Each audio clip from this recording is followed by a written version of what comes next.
L'auteur s'intéresse à une période particulière du Moyen Âge. Grosso modo, ça se passe entre le Xe et le XVe siècle. En réalité, le cœur du sujet, c'est le XIIIe, ou à peu près, parce que aux alentours de l'an 1000, il y a bien des hérétiques, mais ils sont minoritaires. Il s'agit de l'élite intellectuelle de l'Europe de cette période.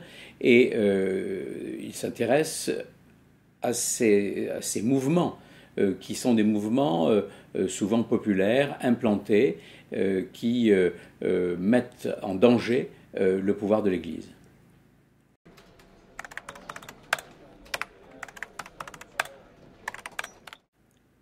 C'est un mouvement qui s'intéresse à la quasi-totalité de l'Europe, mais ce serait exagéré de dire que c'est toute l'Europe, puisque on se penche sur l'Allemagne rhénane, sur l'Italie centrale, sur une partie du nord de l'Espagne et puis évidemment une partie du sud-est de la France.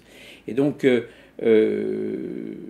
ça concerne les Cathares, les Hussites, les Vaudois, des mouvements qui sont nombreux et qui sont très organisés.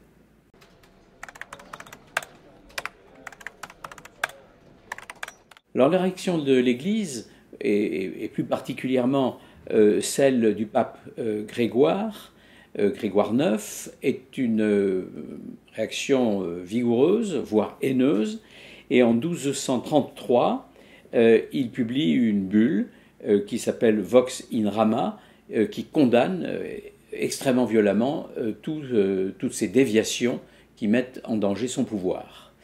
Mais un peu plus tard, ce sera l'Inquisition qui va se mettre en place, et ce sont des ordres mendiants, comme les dominicains ou les franciscains, qui vont prendre en main la remise au pas, sinon la répression, qui est extrêmement violente, jusqu'à ramener les brebis galeuses ou les brebis égarées dans le droit chemin.